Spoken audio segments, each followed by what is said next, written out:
Assalamualaikum warahmatullahi wabarakatuh. Halo semuanya, selamat pagi. Apa kabarnya hari ini? Semoga kita semua selalu dalam keadaan sehat walafiat ya. Amin ya robbal alamin.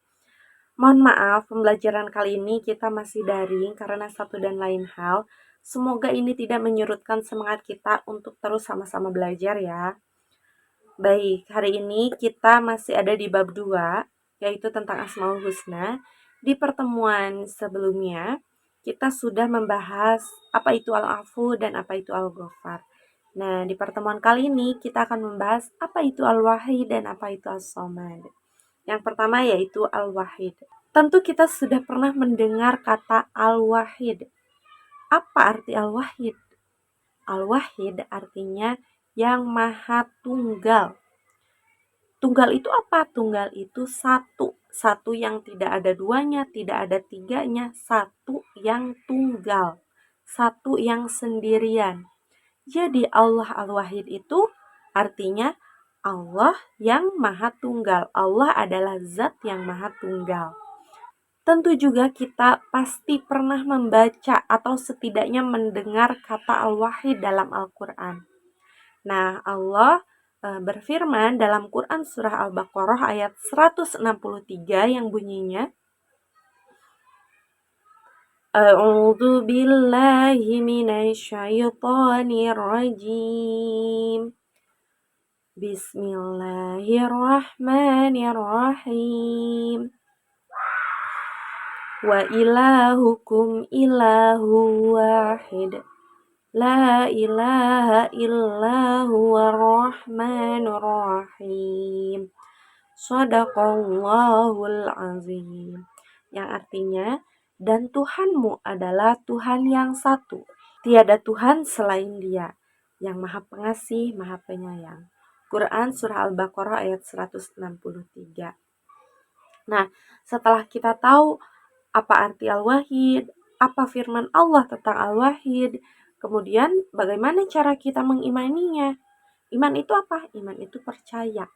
Kita harus percaya, kita harus mengimani, kita harus yakin bahwa Allah kita itu hanya satu, satu yang tunggal, satu yang esa ya. Kemudian kita harus selalu mengucapkan La ilaha illallah. Sebetulnya setiap sholat kita pasti mengucapkan La ilaha illallah dalam tasyahud kita ya. Tapi di luar itu, kita juga harus selalu berzikir. Minimal zikir setelah sholat. Berzikir La ilaha illallah sebanyak 33 kali. Nah, kemudian selain mengucapkan La ilaha illallah, kita juga harus melaksanakan sholat wajib. Tidak boleh tertinggal. Kita harus selalu melaksanakan sholat wajib. Kenapa? Karena sholat adalah ibadah yang pertama kali yang akan Allah hisab di akhirat nanti ya. Kemudian yang ketiga yaitu kita hanya boleh berdoa dan meminta kepada Allah.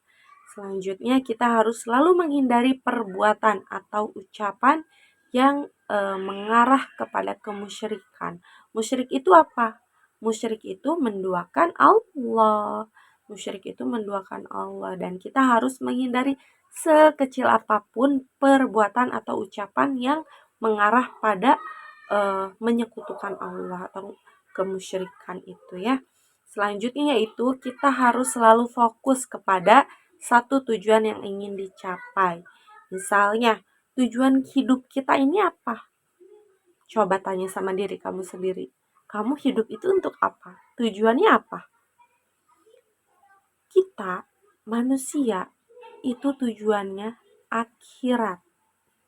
Dan akhirat itu nanti terbagi dua. Entah kita kepada kebahagiaan atau kepada kesengsaraan. Kalau tujuan kita kepada kebahagiaan, maka di dunia kita harus menuruti perintah Allah dan menjauhi larangannya. Begitu.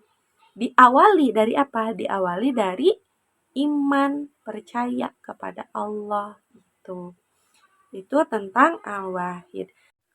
Baik, yang selanjutnya yaitu As-Samad. Tentu kita sudah sangat sering mendengar kata As-Samad. Bahkan kita juga sangat sering membaca As-Samad dalam apa? dalam surat Al-Ikhlas. Kita sudah sering membaca Al-Ikhlas kan? Nah, dalam Al-Ikhlas mengandung kata As-Somad, yaitu Allahus Somad, yang artinya Allah tempat meminta segala sesuatu. Jadi, apa arti As-Somad? As-Somad artinya Allah tempat meminta atau menggantungkan sesuatu. Contohnya, menggantungkan harapan. Kita hanya boleh berharap dan menggantungkan harapan kita, menggantungkan doa-doa kita hanya kepada siapa? Hanya kepada Allah. Tidak boleh kita menggantungkan harapan, meminta, berdoa kepada selain Allah, tidak boleh. Kita hanya boleh meminta, berdoa, menggantungkan harapan hanya kepada Allah Subhanahu wa Ta'ala. Nah, sama dengan Al-Wahid tadi, kita juga harus meyakini kalau Allah itu As-Somad. Bagaimana cara kita meyakininya? Yang pertama, kita hanya boleh beribadah dan menyembah Allah. Menyembah Allahnya bagaimana? Menyembah Allahnya dengan sungguh-sungguh, tidak boleh setengah-setengah. Yang selanjutnya yaitu kita hanya boleh memohon ampunan, memohon pertolongan, memohon apapun hanya kepada Allah. Kalau kalian punya keinginan, punya cita-cita yang tinggi, langitkan cita-cita kalian setinggi mungkin. Insya Allah, Allah akan mendengar cita-cita kalian. Allah akan mendengar doa-doa kita. Allah akan mendengar harapan-harapan kita ya. Jadi Allah itu menjawab doa hambanya dengan 3 cara. Yang pertama adalah mengabulkan doanya. Yang kedua menunda doanya. Dan yang ketiga adalah menggantinya dengan yang lebih baik. Yang pertama, kalau kita misalnya menginginkan sesuatu lalu Allah kabulkan doa kita, berarti itu adalah yang terbaik buat kita. Yang kedua adalah dengan menundanya. Allah menjawab doa kita itu dengan menundanya. Menunda itu maksudnya bagaimana? Misalnya, saat ini kalian ingin memiliki handphone. Kalian berdoa kepada Allah. Kalian ingin, ya Allah, berikanlah aku handphone yang bagus gitu. Nah, sama Allah nih, kok Allah tidak mengabulkan doa kita, Allah tidak menjawab doa kita. Mungkin Allah sedang menundanya. Mungkin Allah tahu saat ini kalian belum butuh handphone itu. Mungkin Allah mengabulkannya di 3, 4, 5 tahun ke depan. Mungkin Allah menunda doa kalian untuk di saat yang kalian sudah butuhkan doa itu. Dan yang ketiga yaitu Allah menjawab doa kita dengan menggantinya dengan yang lebih baik.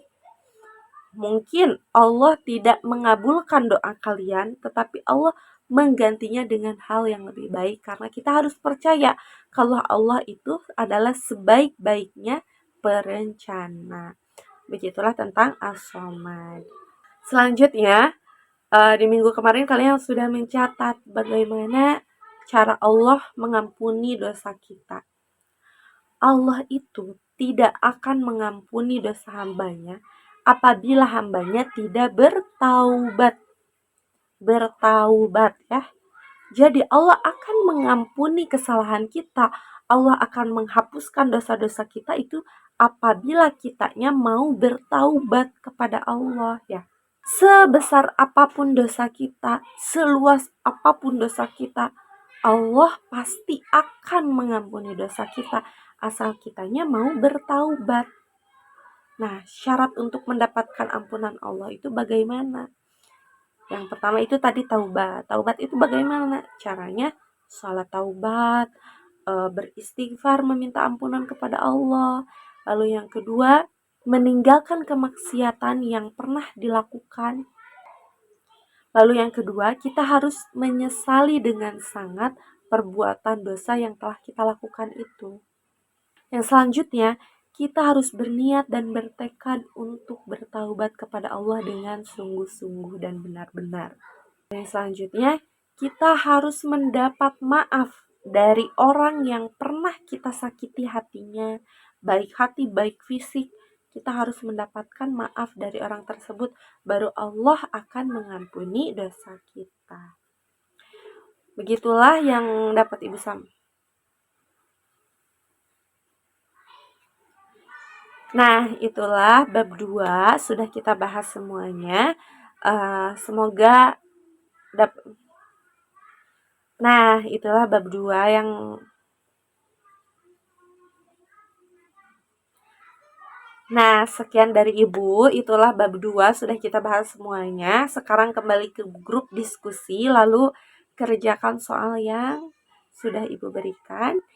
Terima kasih. Wassalamualaikum warahmatullahi wabarakatuh.